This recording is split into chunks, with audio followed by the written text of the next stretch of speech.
This is Art Viewing Adventures. I'm Rodney Paul. We've got folks joining, and I am here with Cécilia Lusven. Am I saying that right, Cecilia? Yeah, Hi, this is perfect. Rodney. Hi, Nikki.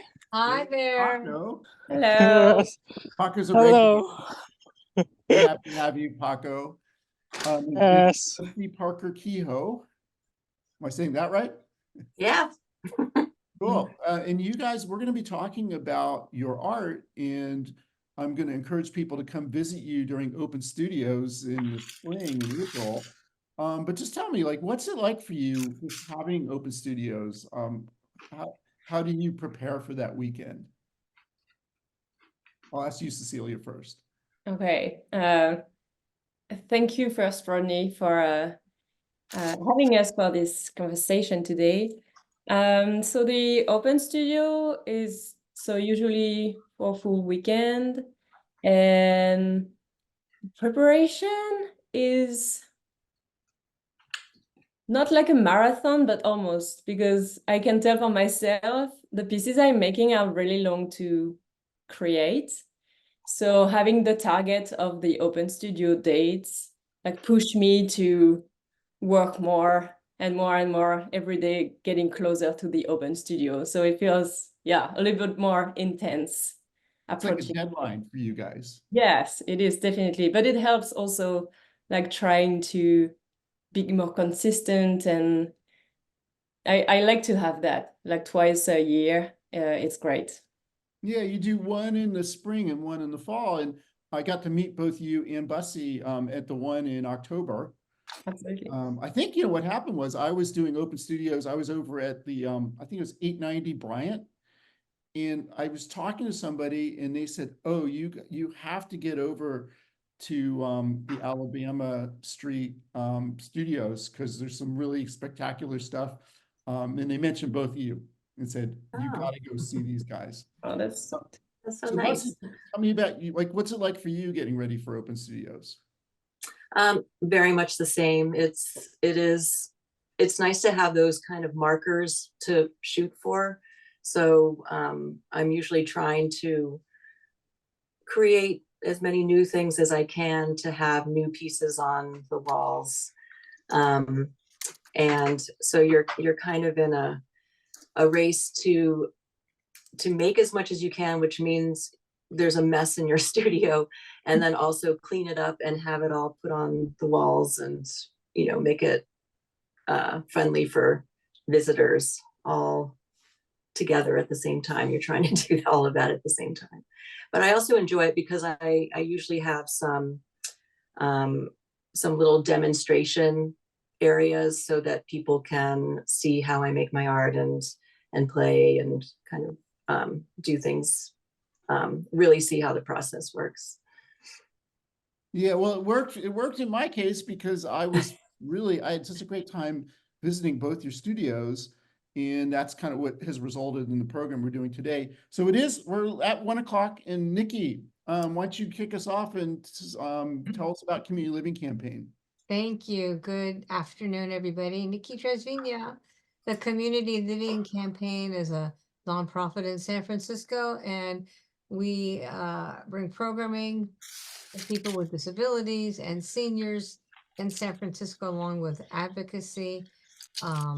So we have a calendar online at the Community Living Campaign webpage, which I'll put in the chat.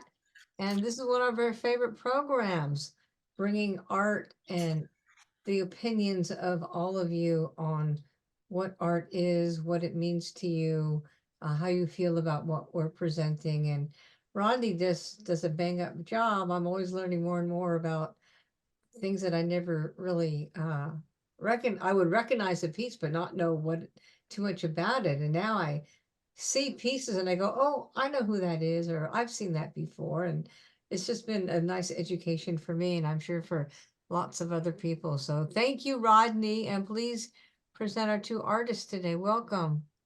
Yeah, well, thanks, Nikki. And you know, this is my favorite community living campaign program since I've been doing this for almost 4 years now. And we started off by just really talking about things that are at museums, but it's been a lot of fun meeting artists. And so today we're joined by two artists who I got to meet last fall, Cécilia Lusven and Bussie Kehoe. Cécilia, how are you doing today? I'm doing excellent, and I'm really glad to join you today. So And thank Bussie, happy Monday, Bussie. you. Hey, thanks for having me.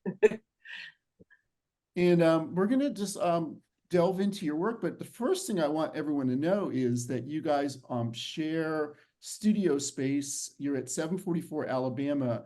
There's probably about like, I don't know, 50, 40 different artists in there. How many studios are there? Do you know?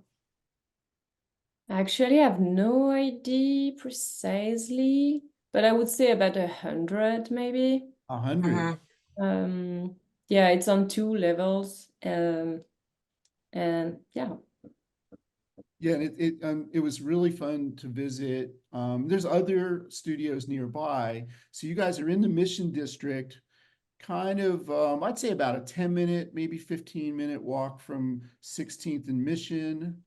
Dandelion Chocolates is nearby. That kind of came in handy. I stopped by there on my way to visit you guys. And you guys are going to have open studios in mid-April. And so kind of our call to action today is going to be for people to come and go see these works we're going to talk about in person. And I just had to point this out because our last program with Josue Rojas, we talked about Mission murals, and you guys have a fabulous Mission mural just across the street from you. We do. Yeah. Like the Vamos Gigantes, and just it's just a fabulous mural. Yeah, we are lucky to be in the great art neighborhood with a lot of murals. I think that's really true that like of all the, there's different regions of the city every weekend for open studios, but I think the one in the Mission area is just, highly recommended. It's so rich with different opportunities to explore. Yeah, I cannot agree more. Yeah, and I'm looking forward. I'm unfortunately going to be traveling this April, so I probably won't be able to make it. But you'll definitely get me back in the fall. Yeah, And, that would be nice. and who knows, maybe we can arrange something else. But here's kind of when I visited you, Cécilia. Your studio is kind of dominated by this loom. Well, tell us about the loom. This is a funny story because when I moved in the United States, I knew exactly what loom I wanted to have, but I had no idea which brand or company to contact to find one. And a new loom is very expensive, so I needed to find a refurbished one, which I found in Chico, so not very far from here. But I received the loom in 10 different boxes, and it took me about 2 weeks to build the loom when I received it. And when I arrived, I was not speaking English, and I received the notice to build it all in English, of course. So it was quite a challenge to start with, but I'm glad it's still here, like almost 8 years later. So You learned English in a hurry, I guess. yeah, kind of. Kind of. And how did you become an artist, Cécilia? So I studied textile design when I was at school, but in an industrial way. So I never thought I would weave again after school. So when I started learning weaving, I was passionate about it. And when I had my degree, I never really stopped weaving. So I was working in a company on the side. I was still weaving for myself and doing like tries, and just weaving was a thing like people like to, I don't know, garden. I like to weave, and I always did. So I worked for different companies, and weaving was always a part of my life. And when I moved in San Francisco, I found this company, Oli Atelier, for whom I worked for a few years, weaving the materials to make bags. So it's how I really started to do weaving as a full-time job. And after a few years continuing on my own, weaving, making products, I really felt like making products was not my thing, my goal. And I think since I was a little girl, I was surrounded by art because my mom is a painter. So I always went to galleries and exhibition, and I really felt I was meant to be an artist in a way. So at some point, it just became something like an urge to become an artist. It's not something I choose in a way. It's something I had to do. So I switched from making products for others to making art for myself for a few years. And I showed my work for the first time. It's September 2022. So as a proper artist, I would say.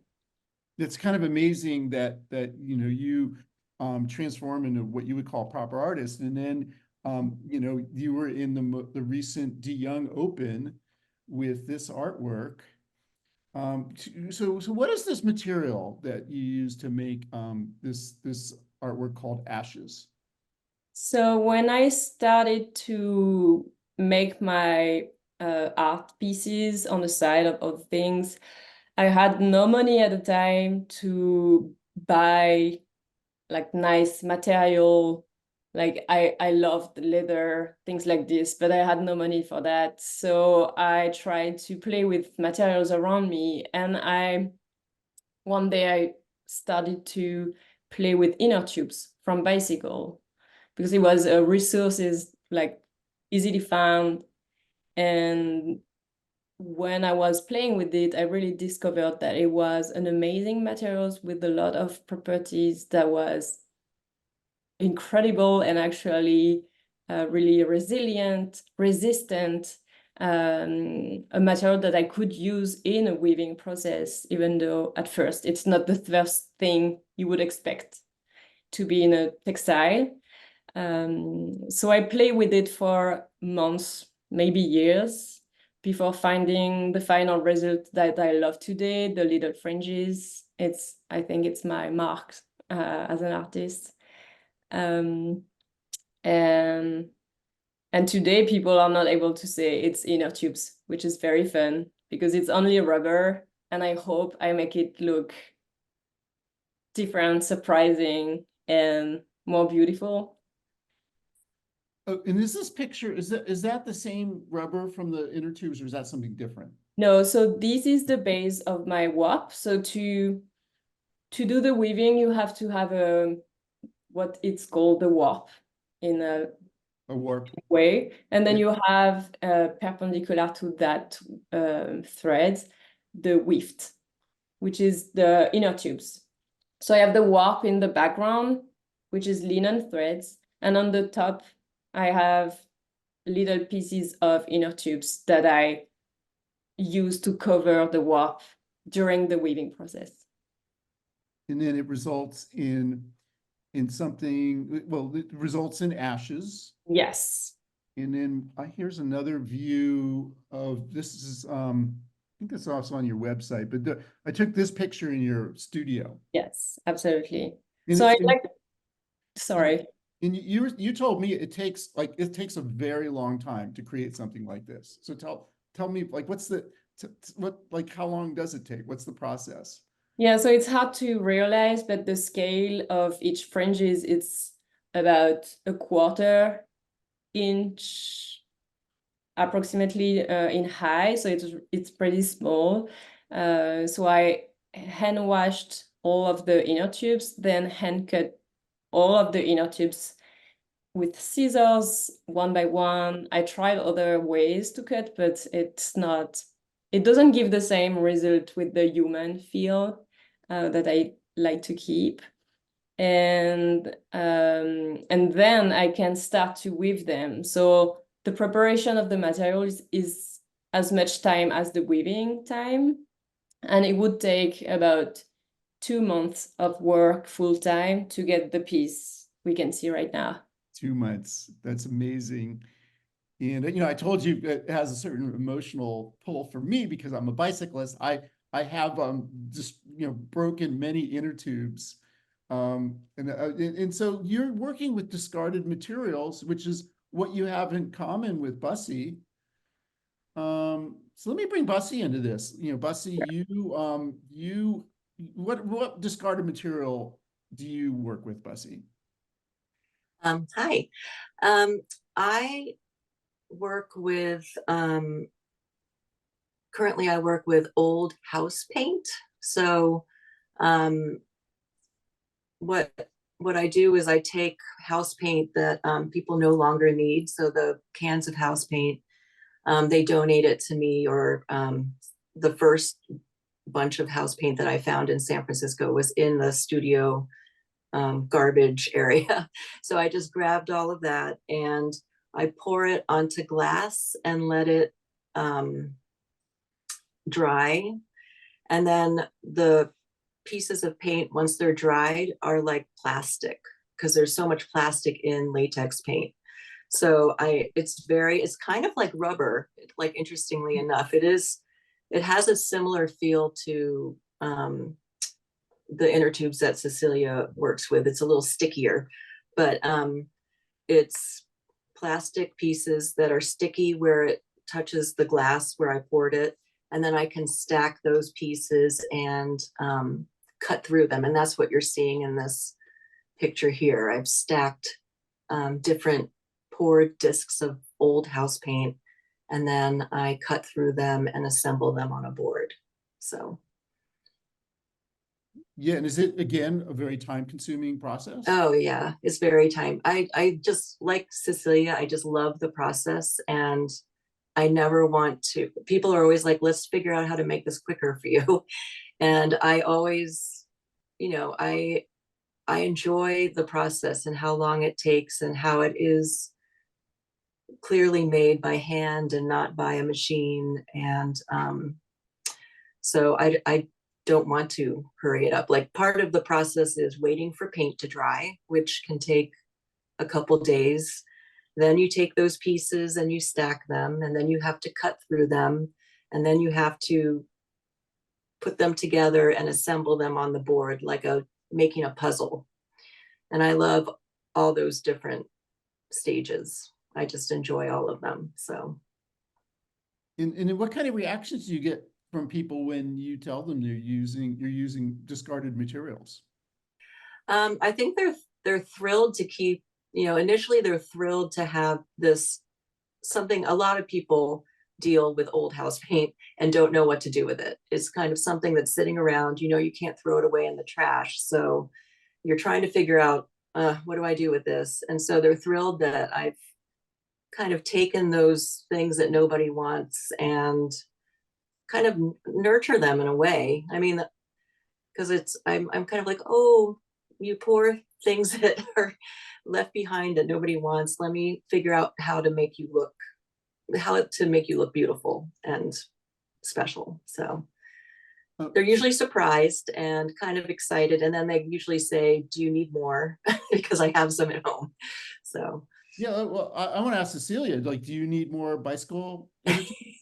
Because Yeah, I can. I'm happy to get any more bicycle inner tubes I can get. I have a bunch at home still waiting to be transformed, but it's like a shelter for inner tubes that have no home and will be used for sure. So yeah, I will welcome any inner tubes.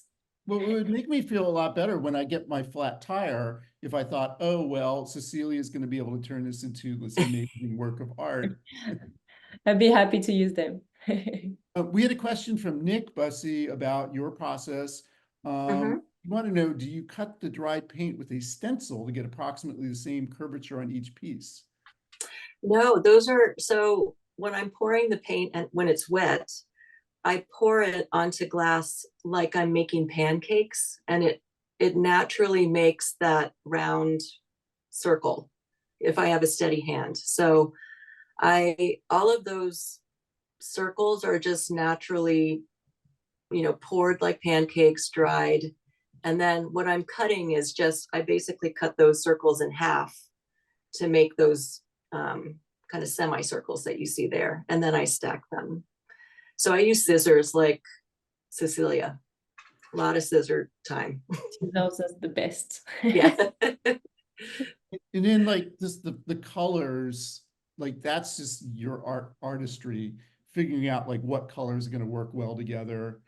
Right? I mean, Yeah, and I mean, all those colors are the colors that were given to me in as is, you know, in the cans, and they're just so many, so many variations of the same color that it's so many hues. It's kind of mind blowing, but wonderful for my purposes. So. yeah, and then going back, like Cecilia, of course, you're working with the inner tubes. Those, you know, that's just black, so very Yeah. consistent color. It doesn't really change. But then you work in a totally different material. You work with used leather. Absolutely. So as I said at first, I wanted to work with leather originally, but I couldn't afford it. And after the inner tubes try, I never really quit thinking of having leather in my work to bring colors and texture. So I started to look for offcut leathers. Also, when I was making the bags for the previous company I worked with, we had some leftovers of leathers that we were not using. So I started to think that way and like knock at some doors and try to see if people were willing to give the leather they could not use. And actually, some of them were really happy to have a way to discard the leather because stocking materials is expensive. So I started to get some leather from here and there and working with it. And it is really fun to work with colors, and it also gave me more possibilities to share what I wanted to say with my weavings and sharing some memories or landscapes I loved. So here, the piece you're showing right now, it's a great example. When I moved in the US, I went to visit the canyon, and I never really forget the first impression I had when I walked through Antelope Canyon, especially. Grand Canyon? So, sorry? It's the Grand Canyon? It's the Antelope Canyon. Oh, okay. It's a smaller The canyon. Antelope Canyon, yeah. Yeah, that you walk in. And I always kept that in mind, and it's what's pushed me to work in volume with this piece. So the same process, cleaning the leather, then cutting it, and then inserting during the weaving process. And then I'm building this 3D effect after with the textile. Yeah, I think like one of the things I really love about this is how it's almost like a painting because it's in a frame, but it's three-dimensional. So it's both kind of like a painting and a sculpture, and it's kind of flowing beyond the frame. In Bussie, I think that's something I see in your work too, that you've got a lot of works that are in frames, but they also kind of are going beyond the bounds of like they're like a painting, but they're three-dimensional. Yeah, no, that's true. It's hard to capture. I think both Cecilia's and my work on camera, unless you're getting this kind of seeing the side view. It's yeah, I love the having some dimension to the work. And I guess it's hard, sometimes I don't know what to call them, but I guess now I call them wall sculptures just because they are, there's definitely 1 to 3 inches coming off the wall usually. So Yeah, and we said at the very beginning, like our real hope is that people are going to go to your studios and see this in person. And like we're showing you images on a screen that are, these are you can't get the full effect of this without seeing it in person. So mhm. this is I always tell people on this show, like the thing I want most when I experience art is to be surprised. And I was just wonderfully surprised when I got to see your work in person for the first time. So I'm hoping people will take us up on that in Yeah, studios. I hope so too. It's such a wonderful way to just see all the artists that are probably working around, that you may not even know is there. And then when they open the doors, you can just walk through and see all these just different media that are being used. And my work is right next to Cecilia's. We have studios that are very close to each other. And I love getting to see her work when she opens her doors so That's much. sweet. I was about to say the same. I'm like, we're really lucky to be super close to each other. And often people ask us if we are working together because our idea of art is so similar that it can be confusing, and people are asking us if we are planning on doing an exhibition together or something. Yeah, it's interesting that I think we think the same way. We appreciate the same things and we enjoy the same kind of process oriented work. So, and it's unusual to find someone who has a similar sensibility in that way. So Yeah, it reminds me, I just read this book about the Coente slip neighborhood of New York City, that in the late 50s and early 60s, there were artists like Ellsworth Kelly and Agnes Martin, and others, James Rosenquist, they formed this community, and they really, even though they were all doing their own thing, they were individual artists in their own studios, they really kind of fed off each other. It just so happens that I see similarities to some of those artists in your works, like, the three-dimensionality of your pieces, both of yours, reminds me of Ellsworth Kelly, who kind of, went beyond just doing a painting on canvas. And then Cecilia, you mentioned to me that Agnes Martin, you're a big fan of Agnes Martin. Yes, yeah. Tell me a little bit about that. And Agnes Martin's show. Go ahead. Yeah, this is funny because actually before coming in San Francisco, I didn't know Agnes Martin. It's not, for some reason, I don't know if it's not she's not famous in Europe, but I never heard of her before or work. And I was already doing my weavings, and actually a few people mentioned to me Agnes Martin, and I had to discover what she was and who she was and what her work was. And I went to the SF MoMA to see the room that is dedicated to her work, and I just fell in love instantly because it's weird to say, but I could see a bit of myself, I think, in her work and in her process and in the craziness, I would say, of her process. And I felt instantly better to know I was not kind of crazy too, just knowing that someone else would do a very long process. As you said, Bussie, people are always trying to make us work faster for some reason. I still don't understand why. And when I saw her work, I knew I was in the right direction, and I think it's why she's so special to me, because I feel confident thanks to her work. And I still enjoy going there very often. So yeah, you should, if you haven't gone to the SF MoMA, you should go. Yeah, and it's See her another work. example of some work that it really doesn't do it justice to see it on a little computer screen. It's Like these are all things she did by hand, very, very, very painstakingly. yes, as you can say, like it's great that you put the dimension on this, because it, I think, helps to understand the expansion of her commitment in her work. Yeah. But you also like this the perfect square. You know, a lot of your works are squares.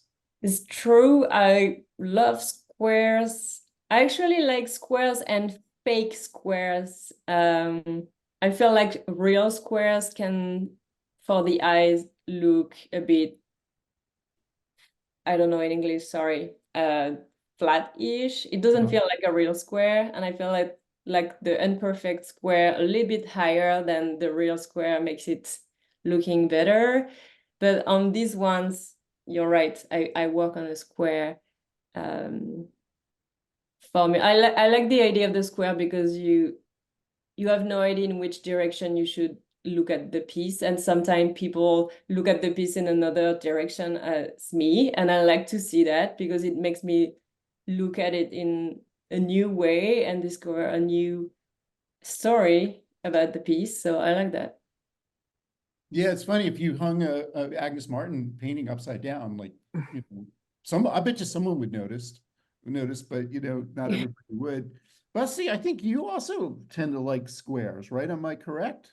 I do. It's funny because I always feel like I'm trying to escape the square and make this more of a organically shaped piece, but I always end up being drawn back to the square. Maybe because it's a way to control the chaos a little bit. I don't know. Yeah, Also, I'm sorry. it's- the squares had an interesting role to play in modern art, I think. Like, you know, think of Yeah. Joseph Albers was famous for doing things in squares. Mm-hmm. Yeah, we have some questions for you in chat that I want to, first for you, Bussie. Someone was asking, how do you attach the rounds of dried paint to the backing? So it depends, but sometimes, so on a very large piece, I will just pour some of the house paint directly onto a wood panel and place the dried kind of little units that I've made into that and let it all dry. And then other times, if I have a smaller piece, I'll use, it's a gel medium, which you can add to paint, but I use it as a glue between the wood panel and the pieces of dried paint. So for that one, I poured, I had extra of one of those, it was like a bluish gray that I poured onto a wood panel, and then I just stuck some of those slabs into it and let it dry all together. That was the same way. And then I also had to add, so that there's a wood panel underneath that, which I just encased in the paint peels. How long did it take when you first started working with the paint? How long did it take to come up with a process that you were happy with? Well, it started when I first started doing this. I discovered it a little bit by accident. I was pouring paint onto drawings that I had made, and then sometimes there would just be a little drip that accidentally, you know, sometimes when you have drops of paint that fall onto plastic sheeting that I had underneath my drawings. And then I realized that I could play with those little drips once they were dry. And then I started just gathering all those little drips together, and I saw that they could stick to each other. And so then I started trying to make paintings with them stuck to each other, and they looked more like petals in that way. And then I started stacking them and cutting them. So it really, I can't tell you how long it took because it was such a natural process of having a kind of I wouldn't say it was a mistake, but a happy accident, which I then just kind of went off on that tangent and completely dropped the drawings that used to be the basis of my work. Well, that must have been an exciting moment when you said, aha, I've found something totally new. And there's no one else who was really doing this, you know, like this is Yeah, all I mean, I don't know if someone else is doing it, but it was very fun, and it really was more in tune with kind of the person that I am. I'm always kind of hunting for little, things, little found things, little thing. Even on the beach, I'll hunt for little rocks or shells or whatever. So I'm always kind of hunting for those kinds of things. And this came about in the same way. So Yeah, both your work reminds me of I live near Berkeley, and there's a person in Berkeley who clearly goes down to the bay and does cleanups of the bay, and they get discarded refuse that's in the bay. They make art from it, and it's just his whole yard is full of this stuff. There are like samurai warriors who are made out of like old cigarette lighters and oh my gosh. just like he's got all these hard hats that he's found in the bay, and he's created things with that. He's it's just like amazing that this is refuse. This is stuff that needs to come out of the bay, and it results in something that's wonderful. And then it's actually kind of spread to his neighbors. So some of the neighboring properties also have these little figures, So, when you think creatively about what to do with discarded materials, I mean, who like, what do you think, Cecilia, happens to most of the bicycle inner tubes? Do you know of anyone else who's doing things with used bicycle inner tubes? Actually, a few artists are working with inner tubes. Not that many, but usually they keep like the whole rubber band, like in a bigger scale they work. Like I never see someone that was cutting the inner tubes in smaller pieces like I do, but I've seen amazing art in inner tubes. There's one guy that recently was a finalist in the Louvet Craft Foundation that makes, do I have a second? Let me find the name of this artist. And he's working with inner tubes, and it is really, really great, really different than what I do, but I do appreciate his work a lot.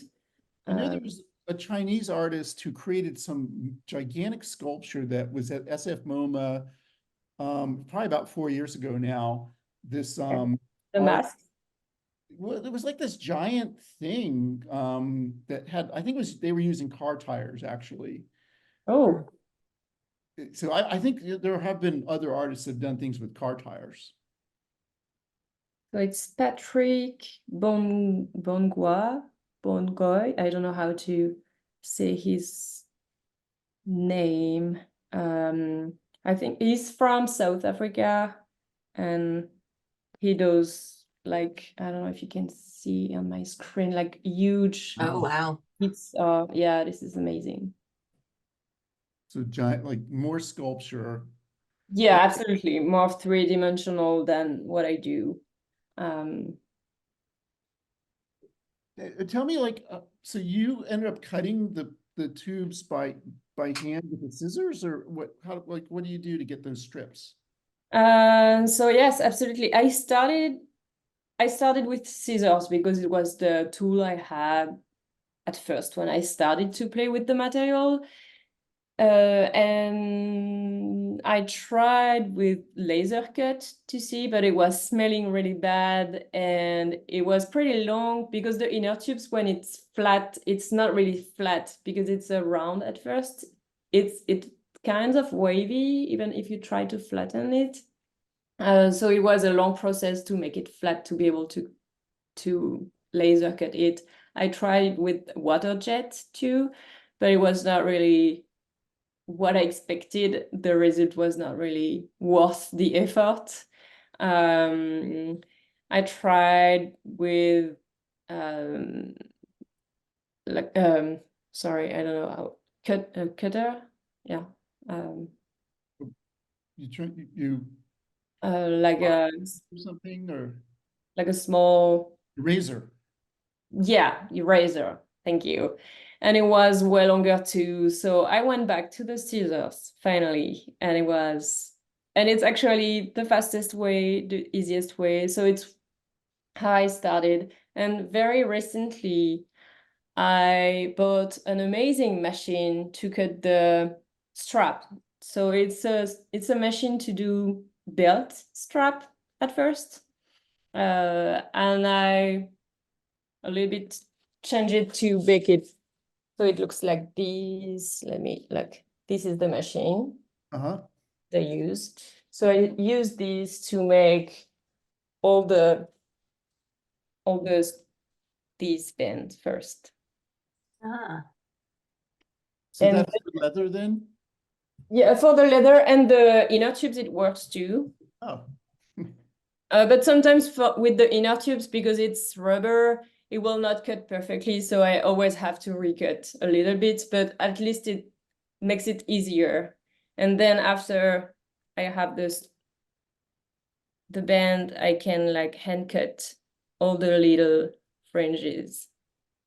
So I still have to do all of this by hand because I never find another way, and actually likes it. It gives me the time to think of what I will do with it. And I, as Bussie said, I really enjoy this part of the process, even if it's long and slow. yeah, you both remind me of, I saw a film this weekend about this a restaurant in France, a 3-star restaurant called Le Trois Gros.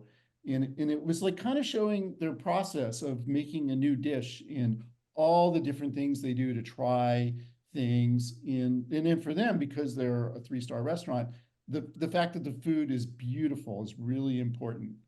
Almost kind of heartbreaking, I think, that to make art and then people eat it and it disappears. But it is like this really, like, you kind of, it's magic.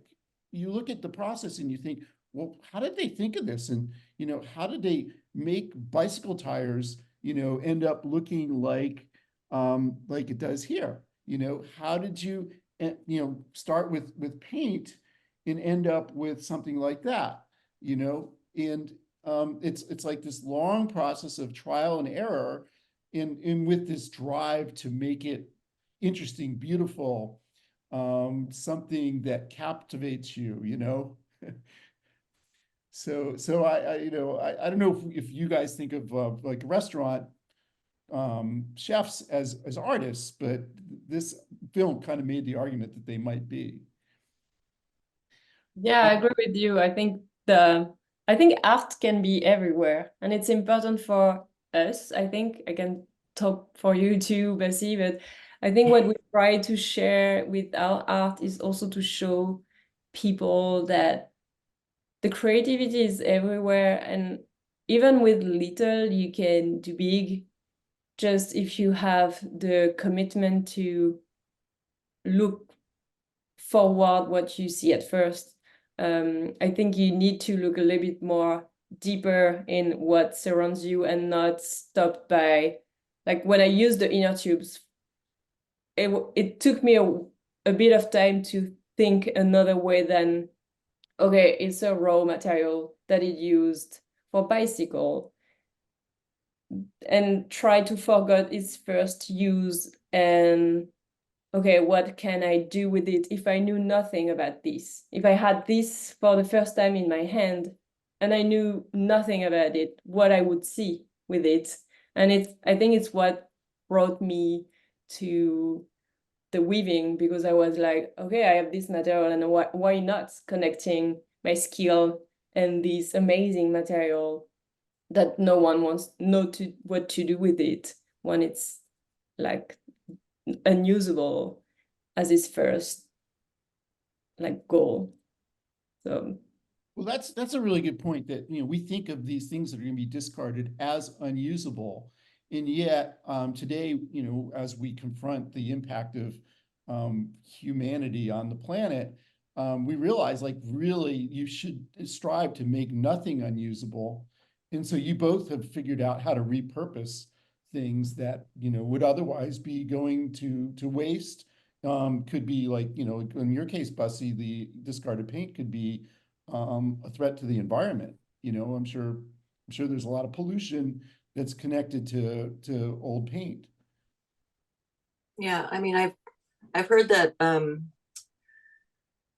the latex paint, which is, I guess, truly it's an acrylic, it's a plastic based paint, is one of the worst microplastic contributors, I guess.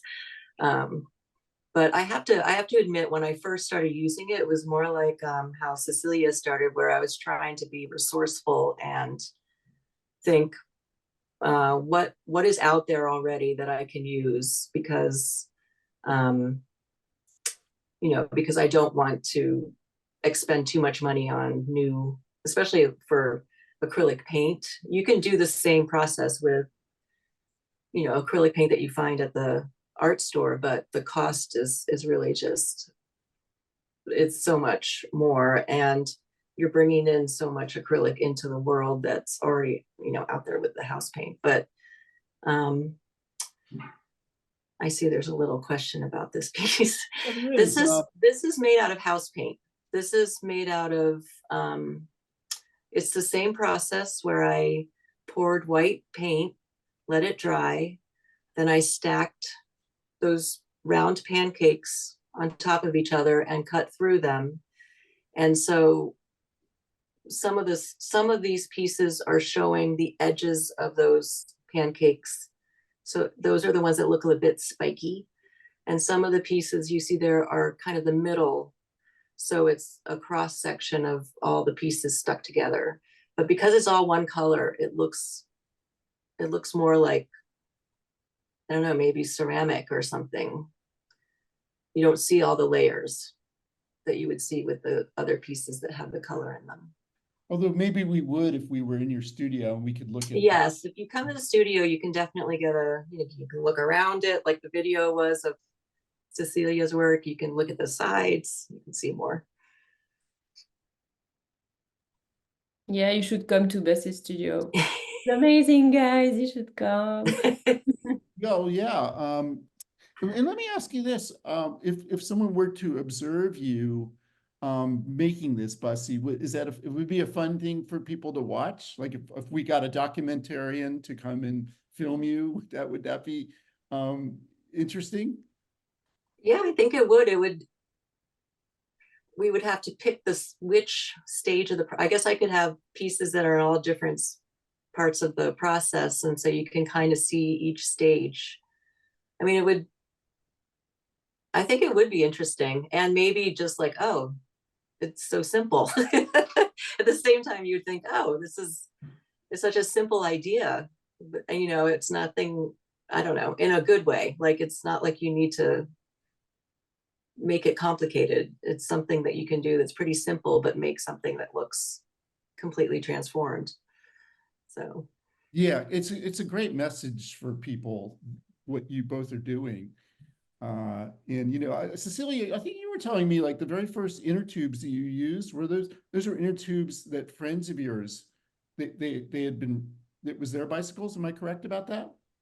Yes, absolutely. I first play with the inner tubes because I had a very good friend that was opening a bike shop, and she didn't know what to do with the first inner tubes she get from her customer because she had to pay to have them recycled. And it was just the beginning of our business, so she couldn't afford to do that. So it's how I think the universe connected between us, and I was like, maybe I should give it a try. And so yeah, it definitely started like with friends. I think connection to people, it's what makes it even more rich. I don't think I was wondering if there would be a bike shop that would acquire one of your pieces, but it takes it'd probably be something they couldn't do because it's like 2 months of your life to create this thing. But I do think like if there should be a bicycle museum or something. And I don't know, Bussie, what would the equivalent be for you? Would it be like one of these you know, paint, maybe some like fancy paint store or something. I It doesn't guess even- so. So do you guys, let me ask both of you this. Do you have other discarded materials you might think about working with? Does anything come to mind? Do you want to go, Bessie? Do you have a? Sure. I do have a collection of old security envelopes. So the envelopes that your bills come in, Hmm. and there's usually a pattern on the inside of the envelope to make sure that you can't read what's inside. And so I started collecting those because there's so many different patterns. Like there's been a lot of thought put into the patterns that are on the inside of these envelopes. So I've been collecting them for probably a decade. And other friends who knew I was collecting them gave me some too. So I have this collection. I just don't have the idea yet of what to do with them, but something will happen. When I get tired of the paint or run out, I'll move on to that. And Cecilia, does anything come to mind for you? So it's not really a discarded material, but a thing I always wanted to work with. Let me grab some.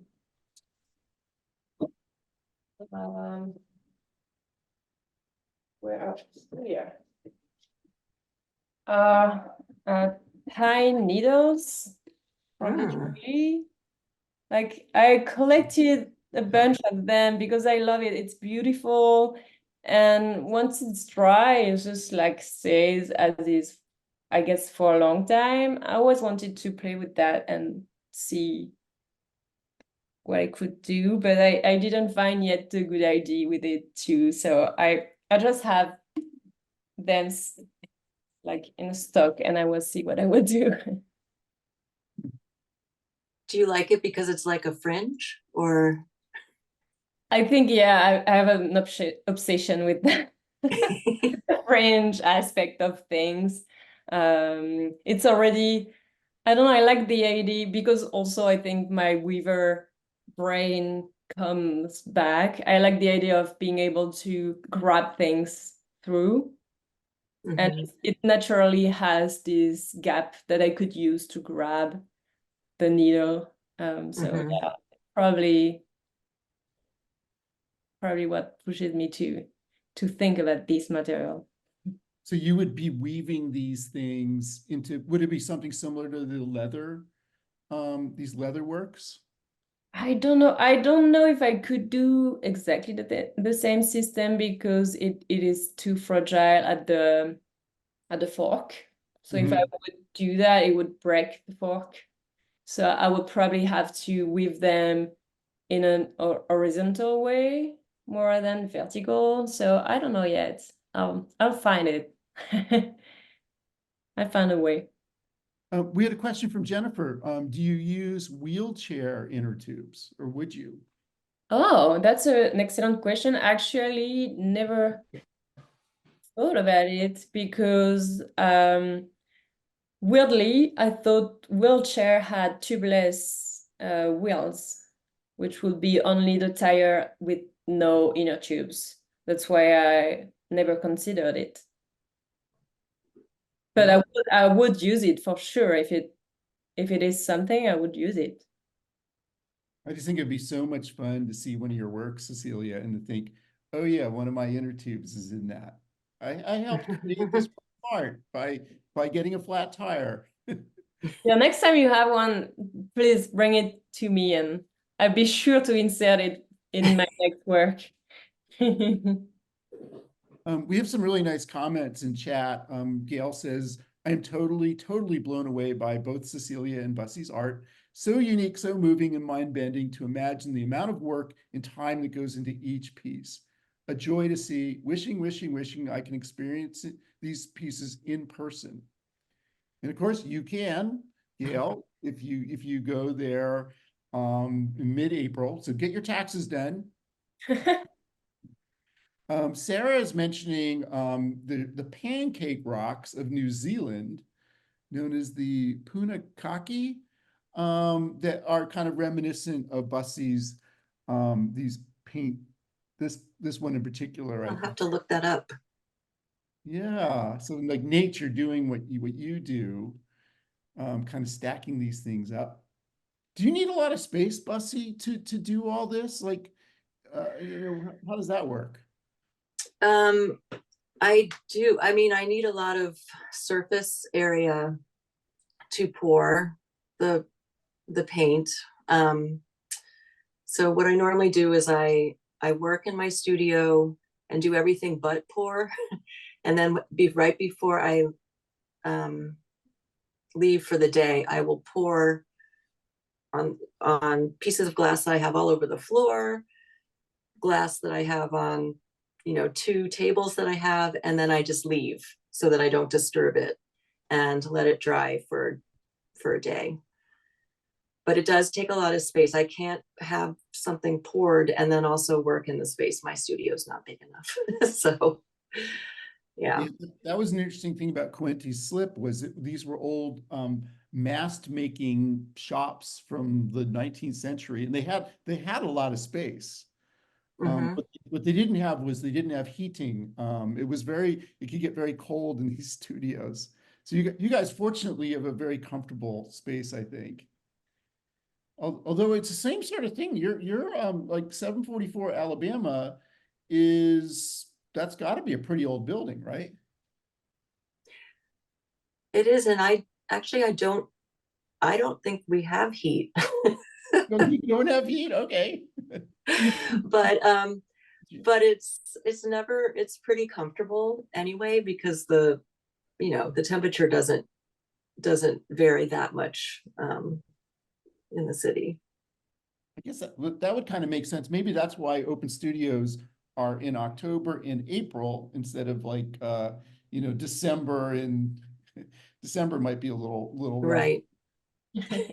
I guess that is true. I've been to, a bunch of different art studios, and you're right. They aren't, it is just kind of whatever the temperature is. Right.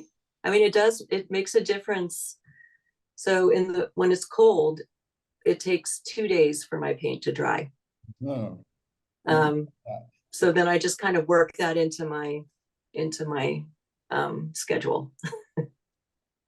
Here's a question from Nick. Do you get as much satisfaction from developing the technique for using unconventional materials as you do from making the piece after you've figured out the mechanics? I think I'll ask both of you that question. So, Cecilia, let's ask you first. So do you get as much satisfaction from developing the technique as you do from actually making the piece? That's an excellent question. And I think yes. Even if I think both of my part of the process, like the cutting the materials and weaving it, are in a way pretty similar, because it's just a momentum to get, and it's again and again and again and again and again and again the same action. I think when I'm preparing all the materials, cutting them to be ready for the creation part, it allows me to think about it, and in a way I see already what I will do with it. So I like that part because it's when the idea comes. So it's really rewarding. And when I do on the loom, when I'm creating the weaving and the final piece, I really have to wait until the end of the piece to get that reward I had with just my mind. Because when you're weaving, you just see like maybe that high of weaving at the time. So when I doing the application on the weaving, I will just like see this portion of the piece. So maybe like 8-10 lines at a time. And then the weaving goes and goes and goes, roll into the loom. So it's only at the very end of the making that I can see the piece appearing. So weirdly, it's not as, I mean, I love that part of the process, but it is like I really have to be patient and wait until the very end of the piece to see the results. So it could be a bit frustrating because you never know if you are in the right direction because you cannot see the full piece at the time. So you just like hope for the best when you will unroll the final piece. So it's not like Bussie that was explaining that she could show every step of the process at the time. I would really have to do one piece, finish it, and do another one. So I do enjoy every part of the process, but they just came with all of their challenges at different stages. I think it'd be fun to watch a time lapse of both of you. Mhm. Yeah. So Bussie, same question to you. Do you get as much satisfaction from the technique, working with unconventional materials, as you do from making the piece after you figured out the mechanics? Definitely, yes. I mean, I think it's the problem solving of figuring out what will work that's most exciting for me. In fact, I don't like to do the same thing twice because sometimes it feels like I don't know, the passion isn't there as much when you're making, if someone will say, "Oh, I love this one, can you make the same thing?" It's hard to get in the right mindset to make the same thing again, and have it come out the same way. So I really do love the figuring it out, the part where you're figuring it all out, and then it works. Because there are a lot of times I do, what you're seeing here are the ones that worked. There are a lot that didn't work for whatever reason that I just don't show. There's a lot of pieces that don't work, and then I'll rip them apart or cut them, or I'll always try to reuse them in some way. But I mean, there's a lot of work that goes into just even making one, because there are probably 5 others that didn't work. So you don't realize about art making, I think. yeah. There's a lot of creation, but there's also a lot of destruction. We talked about Agnes Martin earlier. She was famous for destroying a lot of her art. Cecilia and I, we were talking when I visited your studio about Pierre Soulange, great French painter. I was just reading about him. He was famous for destroying. He would have things that he thought were going to work out, and then he'd look at the end and he'd say, "Nah," and he would burn it, actually.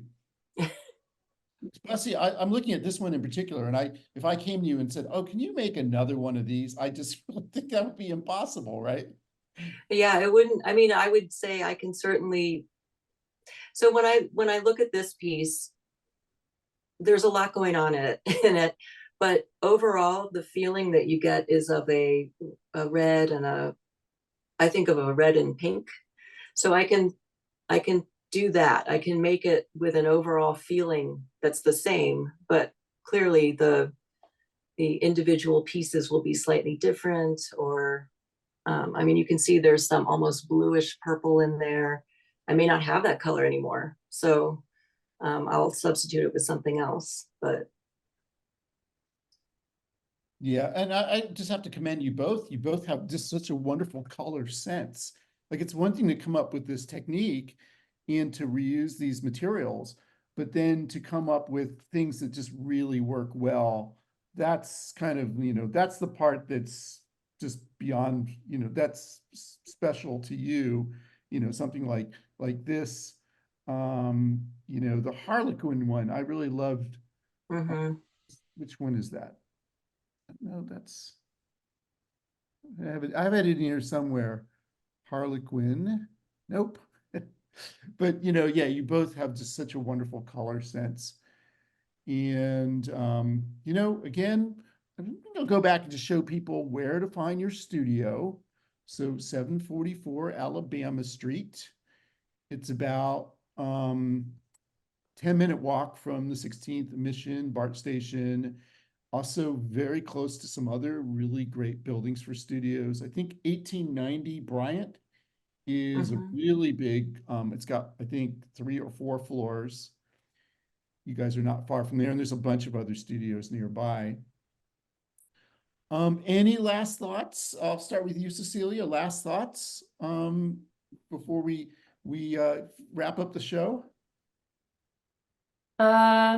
Maybe if you feel like you want to try to create things, you should do it. It would be I have a few friends that like, oh, I would like to make things, but I don't know what to do. I think just do it. Just don't question too much what you have in mind and try. Give it a try. It's a good thing. It's a good mindset. So we can all have artistic confidence. Of course. We set our minds to it. And Bussie, what are your last thoughts? Well, just to go back to what Cecilia just said, I did that. I mean, because I was a lawyer and then I was a preschool teacher, which is where I kind of redeveloped my love of art. I did study art in college, but then kind of it wasn't really encouraged. So I kind of moved to another thing. But then when I taught in preschool, I fell in love with art again. And when I finally decided to try to do it full time, I did end up in a studio and had no idea what I was going to do.